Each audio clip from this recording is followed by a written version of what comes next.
Chers confrères, chers collègues, donc il m'appartient d'apporter les spécificités concernant les plaies ou les traumatismes abdominaux liés à un agent vulnérant tiré par arme à feu.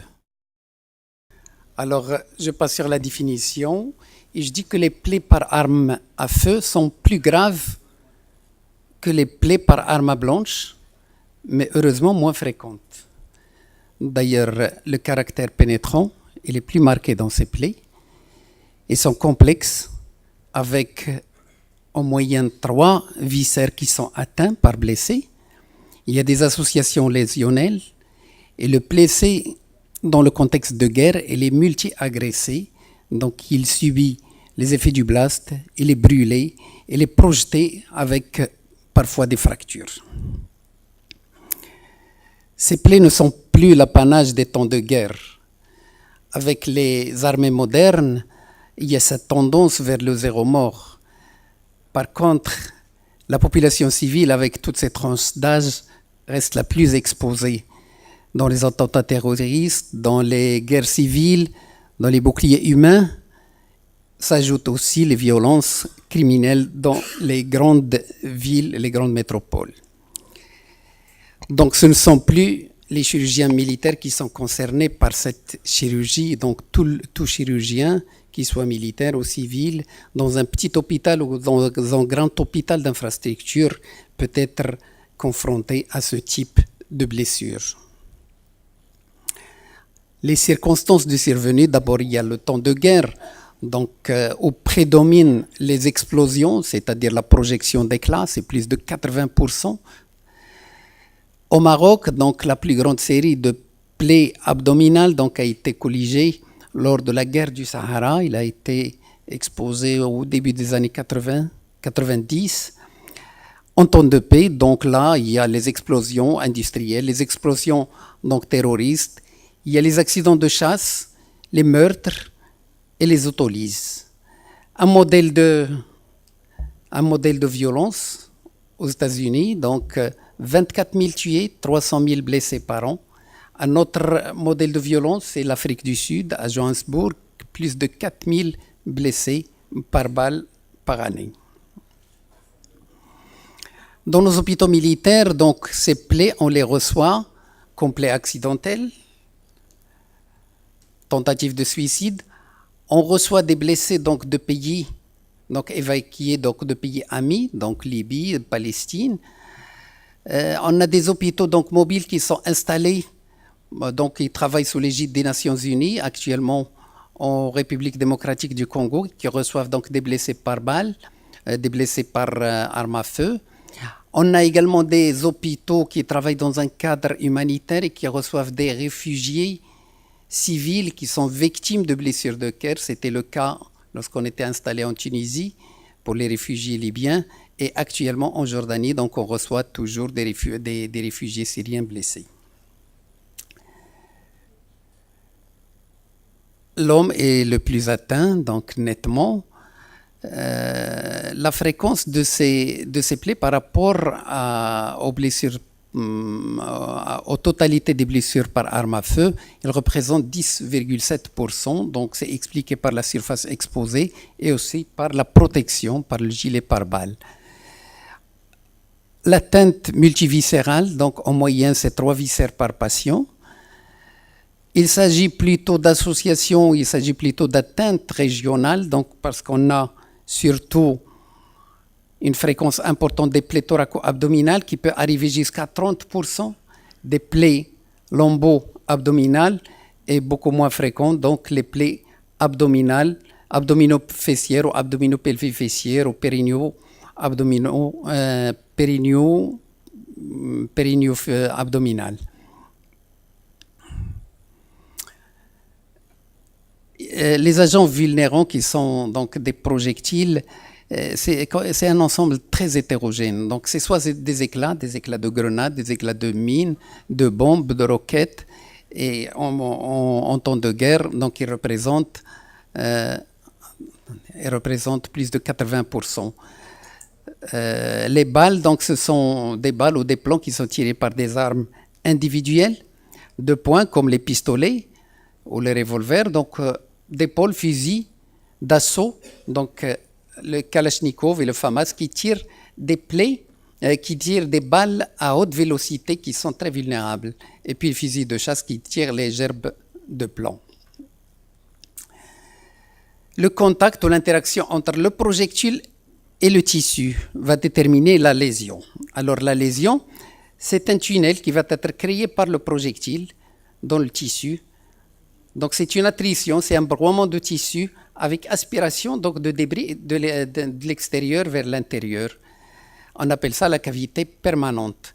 Et puis, il y a une autre lésion qui est temporaire liée à l'onde de choc et qui est beaucoup plus importante, puis il est temporaire avec étirement et refoulement des tissus. On l'appelle la cavité temporaire.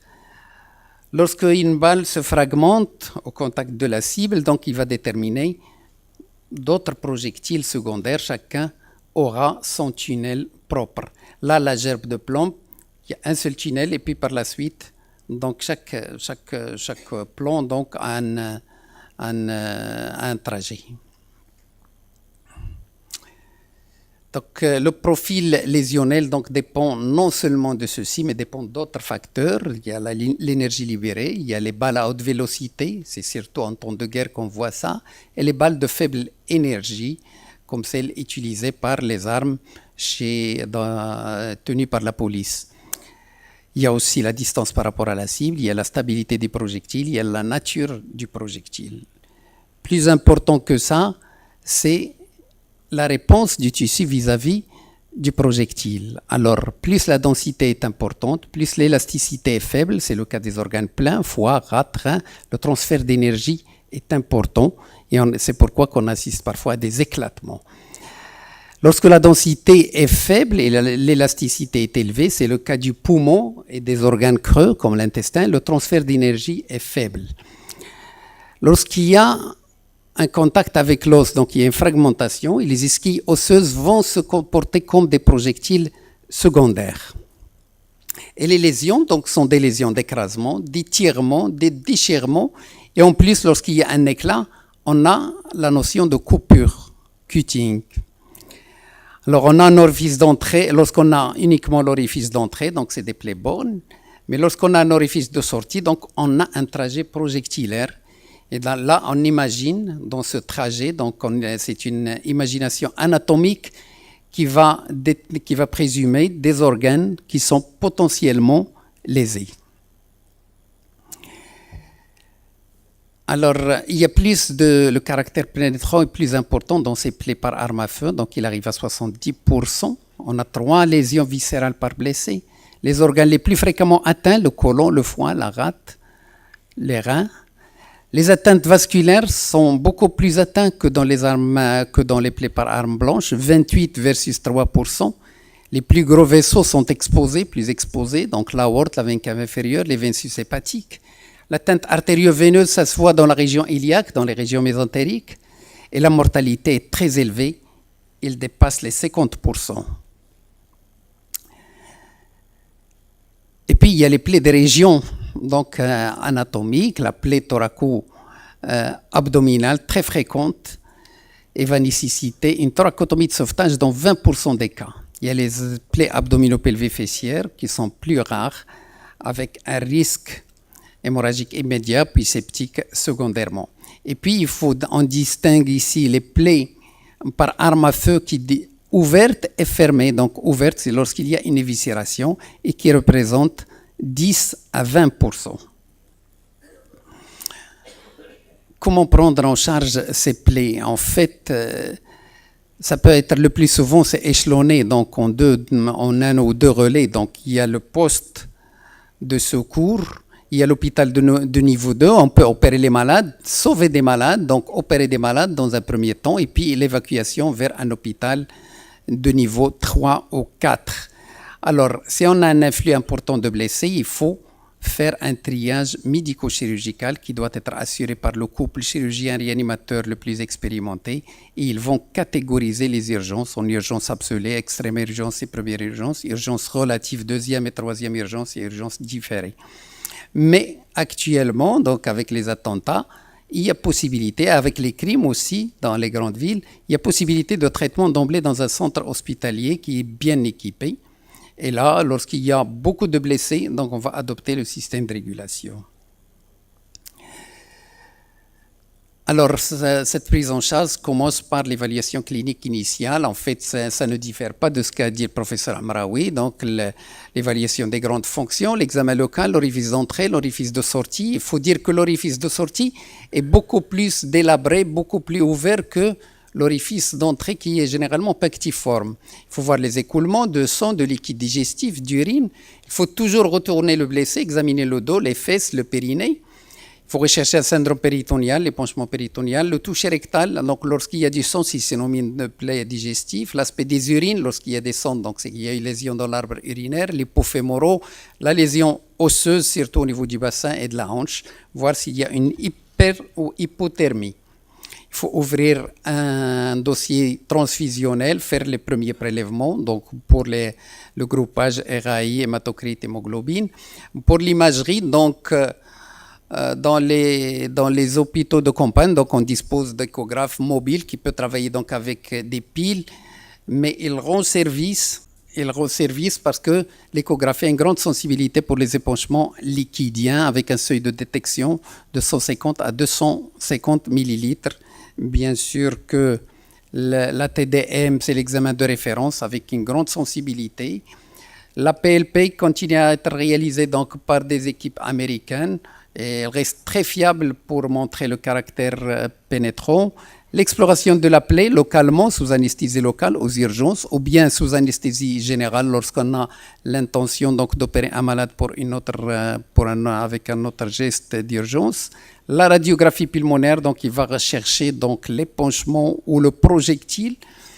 Alors, toujours la même question qui revient, faut-il opérer? Donc, en pratique de guerre, l'exploration chirurgicale est la règle. Donc, nous, on continue à respecter cette règle qui est le dogme de la laparotomie systématique. En pratique civile, elle est réalisée en urgence pour donc, le choc hémorragique, la péritonite, les viscérations.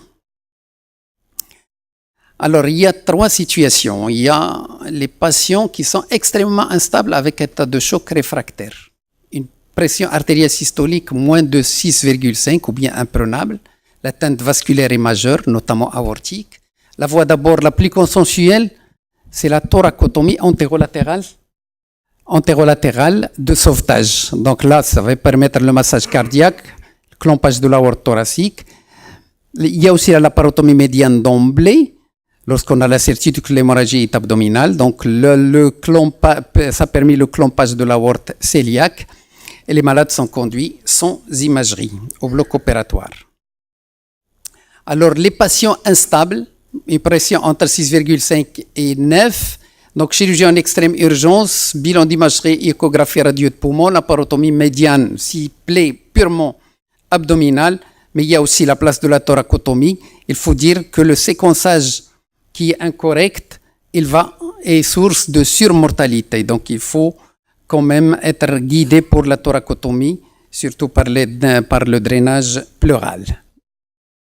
Les patients instables, donc là, ça, je rejoins le traitement adapté pour lorsqu'on a une chirurgie compromise par la triade classique, acidose métabolique, hypothermie et coagulopathie. Donc, on revient au damage control. On a ces indications qui sont ici, l'hémostase qu'on ne peut pas faire, les lésions complexes, le choc hémorragique, les facteurs logistiques, beaucoup de blessés.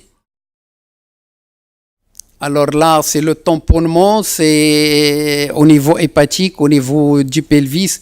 Là, tout ça a été dit, donc je passe. Donc, limiter la contamination par la suite et puis la reprise. Alors, dans le contexte militaire, il y a l'évacuation d'un hôpital vers un hôpital d'infrastructure mieux équipé.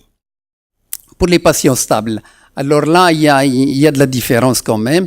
Alors, l'objectif est de répondre aux deux questions. Le traumatisme est-il pénétrant ou non? Y a-t-il une indication chirurgicale? Bien sûr, la chirurgie a ses indications ici. Tableau péritonéal, hématémèse, toucher rectal. Il faudra songer à la fin parce qu'on est vraiment très en retard. J'arrive. Donc, Le traitement non opératoire. Alors, dans les plaies par agent vulnérable, par arme à feu, il reste hasardeux et dangereux. Il est déconseillé parce qu'on ne dispose pas de l'expérience des traumacentres américains. Alors, les traumacentres américains, c'est eux qui se sont permis donc de traiter de cette manière avec des résultats encourageants. La laparoscopie, donc je passe, donc je suis avec le professeur Amrani pour tout ce qu'il a dit. Ça se discute depuis 20 ans. L'intérêt, c'est surtout pour limiter la laparotomie blanche. Voilà, donc là, quelques cas. Là, un militaire, 46 ans, donc éviscération, plaie balle à haute vélocité. Donc tout a été traité en un temps. Plaie du foie, estomac, du grêle. Là, une explosion donc d'un fusil de Fantasia. Donc c'est une plaie plutôt par éclat, avec un orifice d'entrée lombaire, sorti ici plus grand au niveau de la fosse iliaque. Ça a été traité 2 heures après. Il y avait donc une perforation donc, du côlon sigmoïde. Il a été traité d'une manière idéale. Là, c'est un réfugié syrien, donc victime d'un polycriblage, donc plusieurs portes d'entrée, pas de porte de sortie. Donc admis 3 jours après avec donc, un épanchement péritonial sans péritonite. Donc on a fait la laparotomie, on a trouvé un collet péritoine et un éclat qui a perforé la vésicule biliaire. Là, c'est une plaie abdomino-pelvi-fessière par balle à haute vélocité. Plusieurs lésions, donc la vessie, le rectum. Le rectum a été blessé par une ischie osseuse, je conclus. Par une ischie osseuse qui provient donc de cette fracture complexe de la hanche. Donc, suture de la vessie, colostomie, suture rectale après avivement, colostomie donc de décharge, fixateur externe et parage d'orifice d'entrée et d'orifice de sortie. Donc, pour dire à la fin que la mortalité hospitalière pour ces blessés reste quand même assez élevée par l'hémorragie et puis par l'infection secondairement. La chirurgie précoce est adaptée à la fois pour les blessures et pour la structure de soins, peut limiter cette mortalité. La stratégie non opératoire ne semble pas convenir à nos blessés par arme à feu, sauf certaines exceptions pour des malades sélectionnés, pris en charge par une équipe expérimentée et pluridisciplinaire. Je vous remercie.